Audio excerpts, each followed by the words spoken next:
네, 오늘 국가가 하나님을 잊을 때 네 번째 국가를 바꾸는 선전 이란 제목으로 선전과 관련된 얘기를 우리가 함께 하겠습니다. 자, 히틀러라는 사람 얘기를 계속 하는데요. 이 사람은 말 그대로 이제 자기의 목적, 그러니까 이제 말 그대로 독일의 이제 자기의 나치즘을 이제 통해서 이 나라를 바꾸고, 그렇죠? 그리고 나서 어떻게 보면 전 세계를 정복하는 어떤 그런 꿈들을 가지고 있었을 텐데, 이런 것들을 위해서 달성하는 데 있어서 가장 효과적인 건 혁명이 아니라 선전이라는 것을 이제 이 사람이 깨닫게 됩니다. 자, 그래서 우리가 오늘날 공산주의자들도 마찬가지예요. 그래서 무슨 오늘날 정치적인 무슨 혁명이 일어나지 않습니다. 수없이 많은 사람 죽이고, 그래서 그런 식의 갑작스러운 혁명이 일어나지 않아요. 더 주의할 건 뭐냐면, 오늘 그냥 이런 어떤 상황 속에서, 그렇죠? 우리가 하나님 주신 자유와 이런 축복, 이런 것들 안에 살면서 그냥 정말 조용히 들어오는 그런 선전, 이런 것들이 정말 더 위험할 수 있다라고 우리가 할 수 있습니다. 그래서 이 사람은 이렇게 생각을 했습니다. 야, 우리가 뭔가 설득력 있는 거짓말을 하면, 그렇게 하면 이 수없이 많은 대중들을 내가 이끌어갈 수 있다라고 생각을 해요. 그러니까 다름이 아닙니다. 우리가 뱀의 유혹에 대해서 얘기했었잖아요. 그런 거짓말을 쉽게 말하면 끊임없이 수없이 많은 사람들이 좌우를 가리지 않고 그렇게 끊임없이 우리에게 선전을 하고 있는 것이죠. 자, 그래서 이 사람은요, 이런 생각을 했습니다. 책 있죠. 책은 결코 사람들에게 혁명을 가져올 수 없다고 생각을 했어요. 그러면 책을 이용할까요? 책을 물론 이용하는 것에 있어서는 아마 한정적일 겁니다. 우리가 잘 알다시피 공산주의나 이런 혁명을 일으킨 사람들은 보통 가장 지도자들 있죠. 지도자들이나 이런 사람들 책을 읽고서 그걸 연구하고 토론하면서, 특히나 대학생 때 이런 걸 통해서 많이 그 사람들 배웠을지 모릅니다. 하지만 대중들한테 그렇게 못 다가가죠. 어떻게 다가가야 될까요? 자, 오늘 그 얘기를 우리가 함께 해나가는데요. 중요한 것은 이런 겁니다. 청중과 뭔가 연결될 수 있는 사람이 있어요. 뭔가 대중적인 사람이겠죠. 그죠? 대중적인 사람이 뭔가 그 사람이 구호를 전달을 하는 거죠. 그러면 그걸 통해서 그 사람들이 이제 설득하고자 하는 그 모든 의제로 그 모든 것이 바꿀 수 있다라고 얘기를 하게 됩니다. 결국 이 선전을 통해서 하기 원하는 건 단 한 가지죠. 뭐냐면 지지자들의 마음을 바꾸는 것입니다. 이 연설을 듣고 있는 사람들이 마음을 바꿔버리는 거예요. 자기의 말을 듣고서 생각과 마음을 바꿔서 결국에 내가 본래 갖고 있었던 목표와 철학, 그것에 따라 국가를 이렇게 운영해 가려고 하는데 거기에 대해서 다 동의하게 만드는 거죠. 더 나아가서 단원들이 있겠죠. 나치 단원들 있잖아요. 이런 사람들은 심지어 지지하는 것 이상으로 자기를 대신해서 기꺼이 이것을 위해서 정말 싸울 수 있는 사람을 만드는 거예요. 이게 선전의 기능입니다. 상당히 무섭죠. 그래서 우리는 선전이라는 게 우리도 모르게 다 선전을 하고 있고 그것을 당하고 있다고도 생각해야 돼요. 국가는 항상 그런 식으로 우리에게 선전한 것들이 있다는 거죠. 그래서 자, 히틀러는 나이 투정에서 이렇게 씁니다. 선전의 첫 번째 임무는 뭐냐면 방금 얘기한 어떤 후속 조직을 위한 사람들을 얻는 것이 제일 중요한 거고, 두 번째가 이 지금의 현 정세를 붕괴시키고서 새로운 교리 이런 것들을 침투시킨 거다라고 얘기를 했습니다. 그래서 자, 이런 얘기를 했죠. 새로운 삶의 철학을 가능한 한 많은 사람에게 가르치고 필요할 때 그런 사람들로 하여금 따를 수 있도록 강요할 때 자기가 원하는 이런 혁명이 성공할 수 있을 것이다 라고 얘기를 했습니다. 그래서 이렇게 해서 정보는 그 땅의 법이 되고 그것에 감히 반대하려고 하는 사람들에게 분노하면서 이런 것들이 시작되게 하는 것이죠. 그래서 자, 그는요, 증오심은 싫어하는 것보다 더 오래 간다는 것을 알았습니다. 그래서 사람들의 증오심을 갖게 하는 거죠. 어떻게요? 유대인들이 너네한테 가해자야, 너는 피해자잖아 라고 하면서 유대인들에 대한 증오심을 갖게 만드는 거예요. 그러면 그 감정 때문에 사람들이 앞서 얘기한 것처럼 그런 것 때문에 이제 히틀러에 다 동조하게 되는 거예요. 그 감정 때문에. 자, 오늘날 만약에 히틀러가 살아 있었다면요, 어떨 것 같아요? 당시에도 라디오라든지 이런 걸 통해서 상당히 많은 사람들을 선전을 했는데 오늘날은 더 끔찍할 겁니다. 여러분 텔레비전 보시죠? 아니면 스마트폰에서 인터넷이라고 SNS를 하잖아요. 수없이 많은 기기와 수없이 많은 그런 매체를 통해서 아마도 수없이 많은 사람들이 정말 홀린 듯이 다 거기 빠질 겁니다. 엄청난 그런 일들이 있었을 거예요. 나치 독일에서도요, 사람들은 정말 이런 식으로 해가지고 정부가 보여주고 싶은 것만 보게 되고요, 들려주는 것만 들을 수밖에 없었어요. 그런 식으로 점점 더 그 모든 것을 통제하면서 정부가 들려준 선전, 거짓말에 자기도 모르게 점점 더 세뇌되고 그렇게 따라가게 되는 것이죠. 자, 그런데 문제는 뭐냐면 이런 것에 있어서 정부가, 지도자가 자신들이 사람들을 어디로 이끌어가는지 그런 최종 목적지에 대해서 말을 안 합니다. 말을 안 해요. 그러면 어떻게 할 거야? 그냥 너네를 위한 거야, 국가를 위한 거야, 이렇게만 이제 포장을 하죠. 그리고 나서 혹시나 그 이면이 어떻게 공개되어야 된다면 아주 좋은 말로 다 갖고가지고 얘기하는 이런 것들이 있게 됩니다. 그래서 히틀러는요, 이런 식으로 자기의 목표를 달성하기 위해서 사람들이 독립적으로 뭔가 생각을 한다든지 그런 능력을 갖는다든지 이런 것들을 억제해야 된다고 생각을 했어요. 그렇기 때문에 그래서 중요한 것 중에 하나가 뭐냐면 언어를 변질시켜버리는 거야. 언어를, 말을 변질시켜버리는 거야. 그게 뭐냐면 이런 거예요. 뭐냐면, 자, 아이들을 굶겨 죽이는 거라고 말하면 말 그대로 우리는 알죠. 애를 굶겨 죽인다고? 이렇게 알잖아요. 근데 그걸 이렇게 말로 바꿔보는 거 어떻게 해요? 저칼로리 다이어트 시키는 거야. 그럼 어떻게 생각하겠어요? 좋게 느껴지죠. 자, 그 다음에 유대인 학살이라는 말을 들으면 딱 학살이란 그 이미지가 있잖아요. 근데 그거를 이렇게 바꾸는 거죠. 아, 땅을 청소하는 거야. 쟤네 벌레잖아. 땅을 청소하는 거야. 라고 하는 거예요. 게다가 안락사 아시죠? 안락사. 그거는 최고의 현대요법이야. 한번 해봐. 이런 식으로 말을 바꾸는 거예요. 자, 이렇게 해가지고 하면 어떻게 될까요? 그렇게 하면요, 극악무도한 범죄, 방금 얘기한 수없이 많은 사람 죽이고 하는 그거를 범죄를 위장하게 만듭니다. 그리고 그걸 하는 사람도 어떨까요? 그런 사람들도 오도해가지고 결국에 가해자가 양심의 그 가책을 덜어줘요. 그래서 얼마든지 죽여도 괜찮게 만드는 거예요. 그럼 말을 바꿔가지고요. 자, 그래서 생각해볼까? 오늘날로 바꿔볼게요. 오늘날은 어떨까요? 낙태는 태아를 살인하는 거야 라고 하면 사람들이 어떻게 받아들이겠어요? 근데 그걸 이렇게 말하는 거죠. 자, 그냥 수태의 산물을 제거하는 거야. 임신 종료일 뿐이야 라고 말하는 거죠. 그러니까 그렇기 때문에 낙태를 쉽게 하게 만드는 거예요. 쉽게. 아무런 양심의 가책도 없고 하게 만드는 거죠. 동성애도 어떻게 말할까요? 아, 대체적인 생활 양식이야. 간음은 그냥 외도야 라고 말합니다. 그러면 이렇게 하면 할수록 어떻게 할까요? 수없이 많은 사람들이 바람피고 간음하고 정말 수없이 많은 사람도 낙태하고 동성애하고 이런 것들이 점점 더 많아지게 만드는 거예요. 이게 여러분들이 이 세상에서 듣고 있는 말들이 다 그런 거예요. 그런 식으로 점점 더 죄를 포장하고 그래서 죄를 짓는 것에 대해서 계속적으로 아무렇지 않게 만드는 것들이 바로 우리의 세상이다 라고 할 수가 있습니다. 자, 우리는요, 문화적 흐름의 힘을 관찰해봐야 됩니다. 자, 이 흐름은요, 언론 있죠. 뭐 예를 들어 뭐 신문사, 방송사라든지 이런 것들에 의해서 이제 촉진이 되는데요. 자, 신화를 절실히 믿고 싶어하는 사람들이 있습니다. 그런 집단들이 있는데 그런 사람들이 뭔가 어떤 사상을 채택을 했다고 생각해 보십시오. 그러면 그 사상은요, 아무리 반대의 증거가 나와도 그 증거를 무시하게 돼요. 이거 딱 꽂히면, 쉽게 말하면 내가 어떤 신화를 믿겠다라고 한다면 그 모든 것에 대해서 다른 반대가 나와도 그것을 무시합니다. 그리고 나서 그 운동이 탄력받잖아요. 그러면 사실 자체를 보지도 않습니다. 그냥 뭐가 중요한 거예요? 사실 자체가 아무것도 중요한 거예요. 자기가 믿고 싶은 대로 그냥 믿고 사는 거예요. 이런 식으로.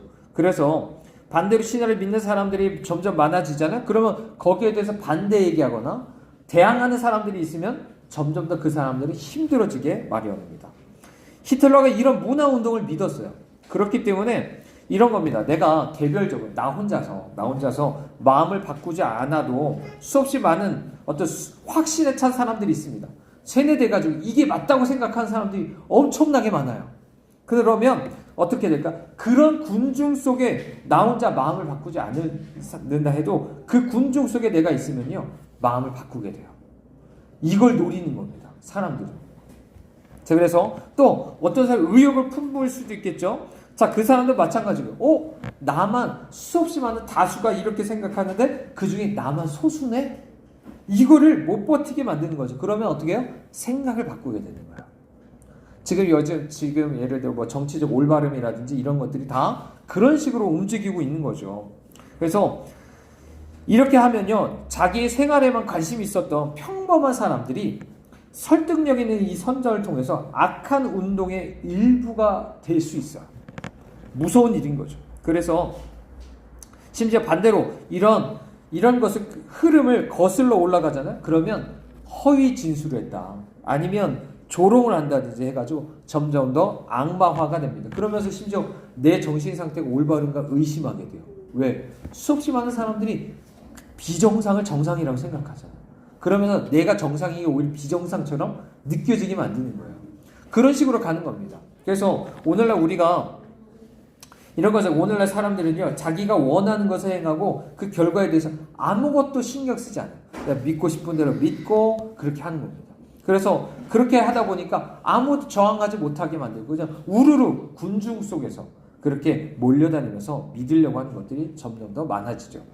자, 근데 생각해보면 신앙은 어떻죠? 항상 소수의 남은 자에 대한 거예요. 그죠? 그래서 수없이 많은 사람들이 넓은 문 가도 좁은 문 가는 거, 이게 신앙이잖아요. 그래서 우리는 이 앞에서 이 신앙으로서 이 마땅한 이 거짓말에 수없이 많은 다수의 군중들이 있어도 정말 참된 진리를 믿는 소수의 사람으로 굳건히 서야 된다라는 것들을 분명하게 생각해야 됩니다. 자, 이거를 한번 적용해 볼게요. 자, 옛날에 1980년대 초에는요, 미국의 동성애 운동이 황폐해 있었습니다. 왜냐하면 동성애라는 건 질환이라고 생각했기 때문에 그래요. 그렇기 때문에 동성애라는 말도 꺼내기도 어렵고 그런 것들이 누가 보기도 힘들었겠죠. 그죠? 자, 그런데 자, 동성애 하는 사람들이 어떻게 했을까요? 가만히 있질 않죠. 예, 이 동성애에 대한 이미지를 바꾸려고 방금 얘기한 선전을 하기 시작합니다. 선전이라는 게 사실 멀리 있는 게 아니에요. 여러분이 쉽게 말하면 TV 키면 아니면 유튜브만 봐도 광고 뜨잖아요. 광고가 다른 말로 선전이에요. 그러니까 그게 상업적으로 쓰이는 게 있고 정치적으로 쓰이는 게 있어요. 상업적으로 쓰이면 어떻게 되는 거예요? 여러분 그걸 사도록 계속적으로 여러분을 선전하는 거예요. 속이는 거예요. 수없이 많은 사람들이 내가 예를 들어 리뷰 다는 거 보시잖아요. 많은 사람이 이거 샀대 라고 하면 그래? 나도 저거 사는 게 좋겠다. 이렇게 만드는 거죠. 그런 식으로. 아니면 연예인들 모델을 딱 채용해서 그 사람을 통해서 어떤 메시지가 있죠. 15초 동안 주는 어떤 메시지를 통해서 그걸 사게 만드는 거잖아요. 아마도 여러분들은 그렇기 때문에 주의하셔야 돼요. 이미 여러분이 살고 있는 시대는 수없이 많은 선전의 시대입니다. 상업적으로도 여러분 그 선전에 빠져가지고 나도 모르게 그걸 누르고 있을 거예요. 홈쇼핑 보면서 전화할 수도 있고, 아니 인터넷으로 얼마든지 주문을 할 수도 있겠죠. 근데 그것만 아니라 더 무서운 건 이런 정치적인 선전이 너무나도 많아지고 있다라고 얘기하는 거죠. 자, 그래서 이 사람들 결국에는 히틀러의 선전 방법을 그대로 가지고 옵니다. 그래서 그 방법이 뭐냐면요, 큰 거짓말을 하라는 거예요. 작은 거짓말은 안 된다. 차라리 큰 거짓말을 해야 된다. 그러면 그게 사람들의 마음에 기억이 남는다는 거예요. 그렇게 되고, 그래서 이렇게 얘기하죠. 사람들한테 영리하고 끈기 있게 선전을 하면 천국도 지옥을 천국으로 표현할 수 있다. 사람들 그렇게 믿어버릴 수도 있겠죠.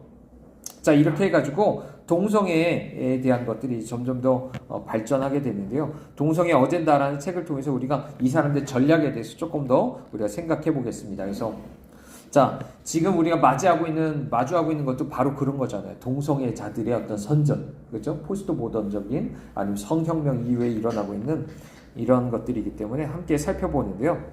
자, 이 사람들을 가능한 한 동성애에 대해서 큰 소리로 자주 이야기하게 만듭니다. 뭘 통해서요? 미디어를 통해서.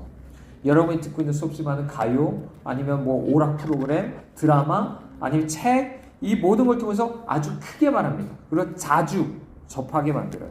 그런 식으로 계속 내가 크고 자주 그것을 노출을 나에게 노출이 되잖아요. 그러면 그 모든 게 어떻게 보일까요? 정상적으로 보이기 시작해요. 동성애가 정상적으로 그렇게 보이기 시작합니다. 그래서 이 사람들이 조의하는 게 뭐냐면 초기 단계 노출을 시키지 않게 만듭니다. 동성애라는 것을 직접 노출시키지 않아요. 그렇게 해가지고 그러면 대중들이 충격을 받거든요. 그리고 아니면 반박을 하거든요. 그래서 그렇게 안 합니다. 자, 아주 이 사람들 어떻게 보면 말 그대로 교묘하죠. 교묘하게 그렇게 다가오는 거예요. 대신 어떻게 할까요? 성에 대한 이런 이미지는 경시하고서 게이의 권리, 이는 아주 가능한 한 추상적이고 사회적인 문제를 축소를 합니다. 자, 이 앞에 중요한 역할이 누가 하죠? 언론이 중요한 역할을 하게 돼요. 그래서 미국에는요, 우리가 알다시피 한국 사람도 마찬가지겠죠. 텔레비전 시청 시간이 7시간이랍니다. 하루에. 잠깐 헷갈리는데 하루인지 일주일인지 조금 헷갈리는데 아마도 여러분 생각해 보시면 인터넷이나 SNS 사용 시간 또 합친다면 오늘날 사람들은 더 많은 시간들을 그렇게 사용하고 있잖아요. 그러면 내가 그걸 하고 하면 할수록 뭘 하고 있을까요? 수없이 많은 내가 선전을 듣고 있는 거예요. 그렇게 해서 트로의 목마가 내 안에 들어오게 만드는 거예요. 적들이 얼마든지 나에게 와가지고 그 사람들이 그냥 아주 친숙하게 모든 것을 거짓말을 교묘하게 내게 들려주는 걸 다 받아들이게 만들고 있는 거예요, 지금. 그러니까 아무리 여러분이 좋아 보인다, 저건 괜찮아 라고 하는 것조차도 세상은 여러분이 그렇게 순진하게 받아들일 만한 것이 아니라는 것을 생각해야 됩니다. 더 문제는요, 이 사람들은요, 청중의 감정을 사로잡을 필요가 있다는 것을 분명히 압니다. 그래서 어떻게 한다고요? 아까 얘기한 것처럼 저 반대자는 가해자로 묘사하지만 이런 사람들, 동성애자 같은 사람들 뭐라고 묘사할까요? 희생자로 묘사합니다. 희생자로. 그래서 여기에 희생자로 묘사하면 저 동성애자들을 향한 관용이 있어야 된다. 우리 사랑해야 된다. 이런 얘기를 하게 되죠. 그래서 그러면 사람들은 아무 생각 없이 뭐라고 받아들여요? 맞아, 저 좋은 말이야. 교회 다니는 사람들도 그러는 거야. 저 관용 좋은 말이잖아. 사랑, 그렇지. 교회 다니는 사람은 그래야지. 그러니까 동성애자 사랑해야 돼. 물론 일부는 맞는 얘기긴 해요. 하지만 자, 지금 이 사람들의 전략에 넘어가서는 안 된다는 얘기를 하는 거예요. 이해되시죠? 전략에 넘어가서 그렇지 하면서 동성애자들에 대해서 감정적으로 동정심을 호소하는 그것을 나도 모르게 넘어갈 수 있다는 거예요. 그러면 그 얘기는 뭐냐면 물론 정말 우리 신앙에 있어서 사랑해야겠지만 그 전략에 넘어가가지고 어떻게 하는 거야? 정말 동성애를 모든 것을 허용해야 될 것 같은, 그죠? 이런 것으로 우리가 넘어갈 수 있다는 거죠. 그래서 항상 우리 기억해야 됩니다. 감정이 이성적 합리적인 주장보다 더 강력하다. 그리고 반대를요 단순히 악마시키면 된다라고 얘기를 합니다. 그래서 동성애 반대하는 사람들은 무조건 악마와 만듭니다. 그런 식으로 가게 돼 있는 거예요. 자, 또 한 가지는요, 동성애자를 보호하는 사람들의 정당한 명분을 주죠. 옛날에 흑인들한테 했던 것처럼. 자, 그럼 동성애자들이 반드시 선한 이미지를 보이게 만들겠죠. 그래서 어떻게 하죠? 아까 계속 이미지 전쟁인 거예요. 이미지 선전이라는 거 뭐죠? 왜 이 모델을 발탁해요? 왜 연예인들을 씁니까? 이미지예요, 이미지. 저걸 쓰면 마치 저 연예인처럼 내가 이렇게 될 거라는 이미지, 그런 것들을 주는 거잖아요. 그런 것처럼 선한 이미지를 보여주는 것. 반대로 반대자한테는 어떻게 해야 되죠? 그걸 절대 믿을 수 없는 것처럼 만들어버려요. 그래서 단 한 점이라도 옳은 것이 없다는, 그렇게 만들어버리게 만들어요. 그러니까 기독교에 대해서 오늘날 그렇게 공격을 하는 거죠. 기독교 요즘에 신뢰성이 떨어졌다고 하잖아요. 기독교에 대해서. 왜? 지금 이 모든 공격이 이미 지금 다 실행이 된 겁니다. 그래서 기독교에 대해서 어떤 것도 신뢰할 만한 것이 없는 것처럼 만들어진 게 이 모든 전략 때문에 그런 거예요. 거기에 이미 우리가 어떻게 보면 지금 지고 있다라고도 말할 수 있겠죠. 그래서 반대자를 어떻게 표현합니까? 완고한 편견을 가진 사람이다, 쟤는. 네? 우익, 급진파, 극우라고도 말할 수도 있겠죠. 아니, 박해자, 나치다, 쟤는 선동자다, 이런 식으로 얘기를 합니다. 이렇게 하면 그런 사람들을 좋아할 사람이 있을까요? 어울리기 원하는 사람이 있을까요? 이런 이미지가 딱 바뀌면요, 편견이 바뀌면요, 그러니까 교회를 안 가는 거예요. 그런 식으로. 자, 그래서 오늘날 미디어는요, 심지어 어떻죠? 걔 감히 이렇게 반대하는 사람들에 대해 공격을 합니다. 아예 딱 표적을 삼고서 딱 좌표 찍고서 그 사람 공격을 해요. 그러면은 엄청나게 내가 치러야 될 대가가 너무 커요. 그렇기 때문에 많은 사람들이 이런 식으로 선전한 것에 대해서 이제 휩쓸릴 수밖에 없다라는 거죠. 자, 그래서 우리는 이렇게 생각해야 돼요. 언론이라는 건요, 언론사들, 유튜브도 마찬가지일 수도 있겠지만, 이 대부분은요, 동성애자의 이런 권리를 장려하고 동성애 공동체, 그런 집단의 압력에 굴복해 있다는 것을 우리는 알아야 됩니다. 그래서 이런 이 언론에서 나오는, 이런 TV에서 나오는 모든 것들은요, 간음, 동성애, 이런 얘기가 상당히 많이 나옵니다. 그죠? 그런 것들이 아주 자주 접하게 되는 것들이 있죠. 그리고 거기서 나오는 동성애자, 그런 사람들, 꼭 그것이 드라마가 아니어도 거기서 설정하는 캐릭터들 있잖아요. 그죠? 오락 프로그램에 대해 캐릭터라는 게 있잖아요. 그런 캐릭터가 항상 그런 사람들 사랑스럽고 뭔가 정상적인 것처럼 묘사합니다. 반대로 보수적이고 반대하는 사람들은 뭐라고 표현할까요? 쟤네는 분노하는 사람들이야, 고집불통이야, 꼰대야, 막 이런 식으로 묘사를 하게 되는 거죠. 게다가 유머스럽게 동성애 생활 방식을 막 표현하는 거예요. 그러면 어떻게 든 사람들이 그걸 둔감하게 받아들이게 돼요. 그냥 웃으면서 재밌다 하면서 동성애를 그냥 아주 둔감하게 받아들이게 됩니다. 웃으면서 그냥 저항을 무너뜨리게 되는 거죠. 자, 그러면서도 반대로 이제 기독교와 신앙과 관련된 걸 너무 조롱거리로 만드는 것들도 있겠지만, 이런 것도 계속 반복됩니다. 자, 그리고 실제 게이와 레즈비언 명예훼손 방지 동맹 같은 집단 단체들은 이런 언론이 동성애 묘사를 하는 것을 어떻게 하는지 감시를 하고 있어요. 그래서 만약 동성애자가 뭔가 나쁘게 묘사하잖아요. 그러면 바로 압력이 들어갑니다. 근데 여기에 또 덧붙일 게 뭐냐면 무슬림이에요. 무슬림. 이슬람교도 똑같이 이렇게 합니다. 그래서 미국에 있어서 똑같이 그런 것들이 지금 상당히 어려움을 당하고 있는데, 이 모든 것들이 사실 우리에게도 닥쳐있는 현실이라는 거죠. 자, 그래서 미디어는요, 이런 식으로 스스로 독립성을 유지하기 어렵다는 걸 생각해야 돼요. 저 언론은 저거 국영방송이니까 그래도 옛날에 우리가 봤었던 방송 3사 이런 건데 그래도 좀 믿을 만한 거 아니야? 라고 할 게 없어요. 요즘은 정부에서도 압력을 받을 거고, 이런 식으로 여러 시민단체라든지 이런 데 압력을 받게 되고요. 그 사람들이 그래도 그 사람들도 어떻죠? 나름대로 시청률이 나와야 되고 생존을 해야 되니까 결코 그런 사람들을 불쾌하게 만들지 않습니다. 그래서 우리는 때로는 이런 거 앞에서, 옛날에 나치 독일에서도 결국에 대학이나 신문사들이 침묵을 했대요. 자, 그와 같은 일들이 오늘날도 얼마든지 일어날 수 있다는 것을 생각을 해야 됩니다. 정말 항상 미디어가 우리가 기대하는 거 항상 진실을 말하는 거잖아요. 근데 그렇지 않다. 그게 오늘날 우리가 처한 현실이다라는 것을 알아야 됩니다. 그래서 자, 이런 예가 있었습니다. 옛날에 네덜란드 국회의원 빌더르스라는 사람이 있었는데, 이 사람이 이슬람에 반대하는 연설을 했어요. 그리고 이슬람 문화에 공경에 처한 여성을 묘사하는 영화를 만들었는데, 자, 이것 때문에 어떻게 되냐면 항상 경호원이 따라다닐 수밖에 없었고요. 결국에 법원은 이 사람에게 기소를 명령했고요. 영화를 만든 사람한테는 징후와 차별을 불러일으켰다고 해서 이 사람도 고발당하게 됩니다. 기독교는 어떻게 보면 역차별 당할 수밖에 없는 그런 구조가 지금 만들어지고 있는 거죠. 자, 또 캐나다의 목사 마크 하딩이라는 사람이 있습니다. 이 사람은 코란 있잖아요. 이슬람의 경전. 그것을 학생들한테 배포하려고 하는 학교의 결정, 그리고 이슬람 학생들을 위해서 기도방을 마련하려고 하는 그런 학교 결정에 대해서 반대했어요. 근데 그것 때문에 이슬람 사회에서 300시간 동안 봉사해야 된다. 그리고 이슬람 센터의 사무장한테 교화를 받아야 된다. 이런 벌을 받았습니다. 자, 미국도 마찬가지예요. 동성결혼을 허용하지 않으면 교회아대가 세금 면제를 받지 못하게 하겠다. 또 그런 식으로 해서 많은 교회를 또 파산시킬 끝없는 소송을 이어지게 만듭니다. 자, 이런 식으로 계속 언론과 이 모든 것이 정부가 계속 통제를 하고 있는 것이죠. 자, 우리 마무리 짓는데요. 1세기 이교도 정권에 살고 있었던 그리스도인들의 상태를 우리가 한번 생각해 보십시다. 자, 로마에서는요, 그때 예수님 믿는 것 자체는 그렇게 막 로마에서 박해하지 않았습니다. 왜요? 수없이 많은 신 중에 하나라면 문제가 없었어요. 근데 문제가 뭐냐면 예수만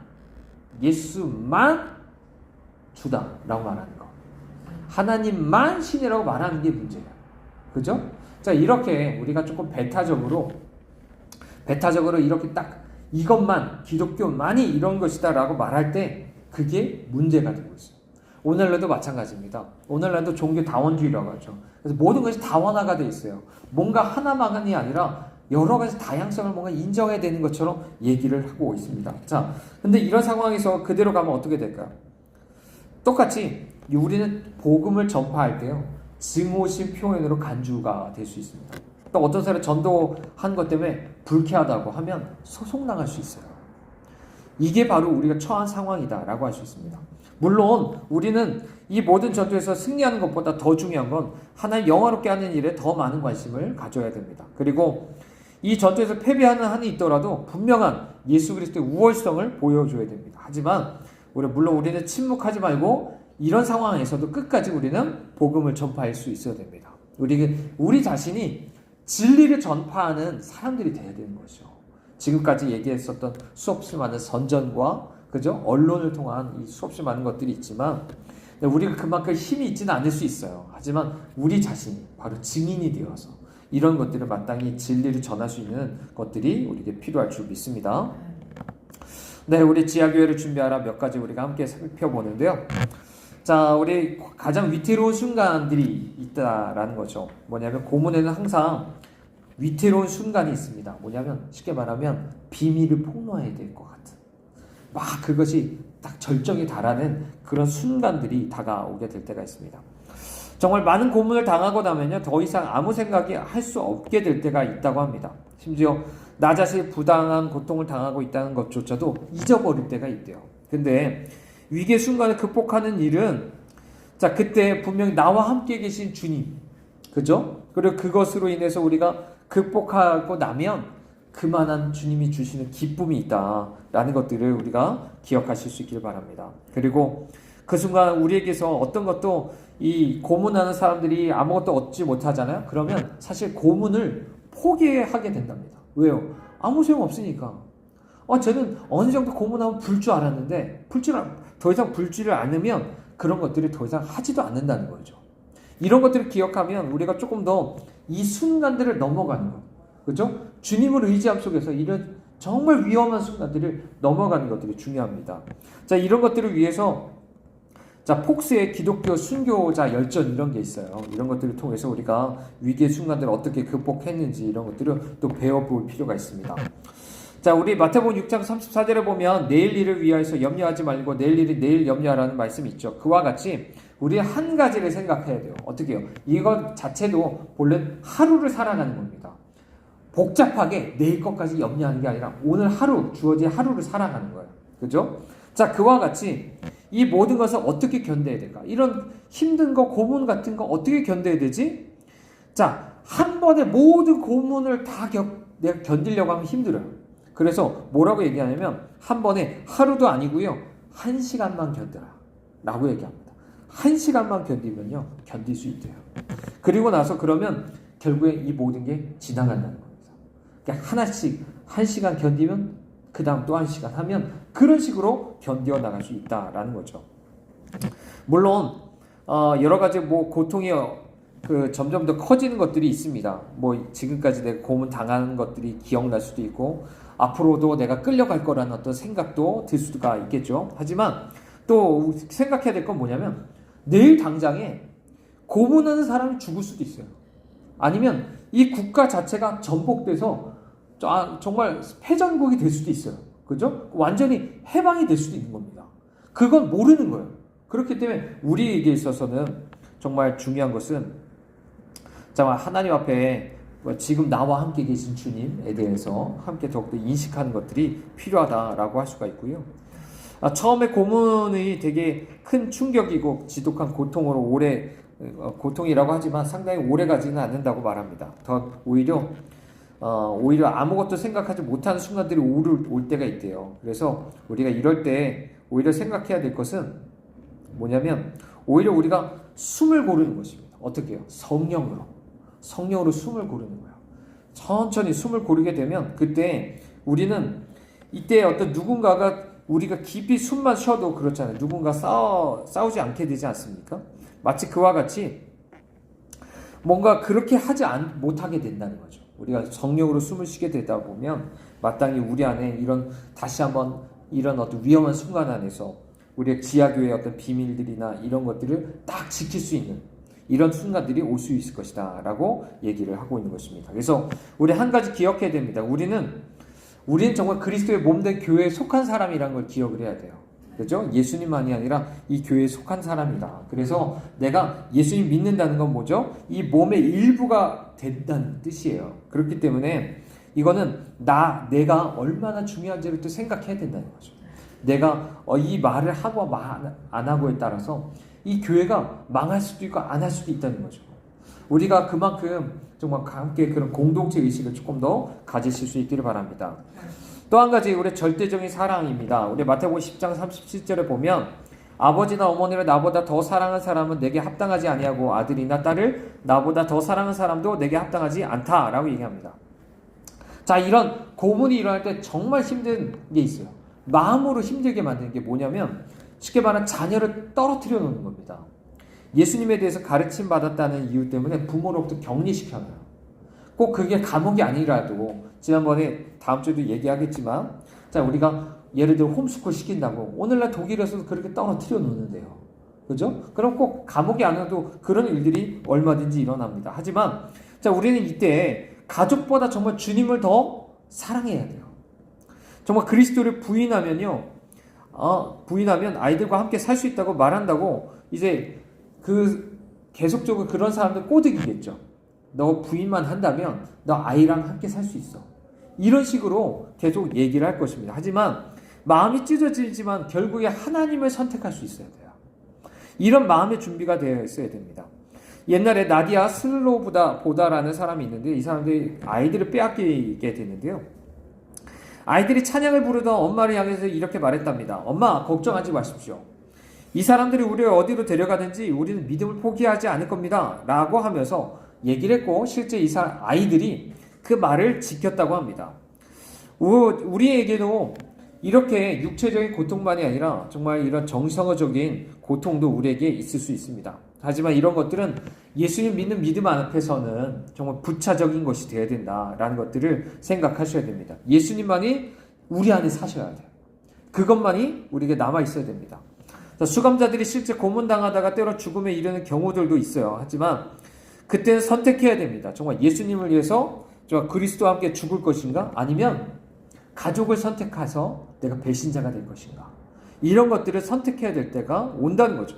하지만 거울을 볼 때마다 만약에 내가 후자를 선택하면 어떻게 될까? 거울을 볼 때마다 배신자의 얼굴을 하고 있는 내 자신에 대한 모습을 날마다 수치로소할 수 있다는 것을 생각을 해야 됩니다. 그렇기 때문에 여러분 기억하셔야 됩니다. 정말 우리부터가 모든 사람이 남자만이 아니라요. 아내분들도 강하셔야 돼요. 그렇죠? 자녀들도 마찬가지입니다. 그죠? 만약에 아빠, 남편 된 사람이 만약에 그렇게 된다고 할 때 오히려 그것을 강하게, 그죠? 믿음을 강하게 예수님을 선택할 수 있도록 서로가 격려할 수 있는 사람, 그죠? 그렇게 해서 끝까지 싸워나갈 수 있도록 하는 사람들이 될 수 있어야 돼요. 그러지 않고 배신하라고 나를 선택하라고 하면서 울부짖으면서 분노하면서 이런 사람들이 되지 말아야 되지 않을까라는 것을 우리 생각을 해보게 됩니다. 자, 우리 함께 말씀 맺게 되는데요. 오늘 말씀 함께 나눈 것처럼요, 우리가 다시 한번 기억하십시다. 오늘날 우리에게는 수없이 많은 거짓된 선전놀이 얼마나 많은지 다시 한번 기억하시고 다시 한번 우리 귀를 씻읍시다. 우리가 귀뿌리에다가 피를 발랐었던 것처럼 우리는 오직 하나의 말씀만 듣겠다라고 말할 때 우리는 실제적이어야 돼요. 실천을 해야 돼요. 다른 어떤 TV라든지 이런 핸드폰 이런 것들을 다 하면서 끊임없이 하나의 말씀만 듣겠다라고 하는 것은 거짓말일 수 있어요. 그래서 실제적으로 우리가 그 일들을 행해 나가실 수 있길 바라고 우리가 마땅히 주님 앞에 우리의 사랑을 더욱더 주 앞에 나타낼 수 있기를 바랍니다. 네, 우리 함께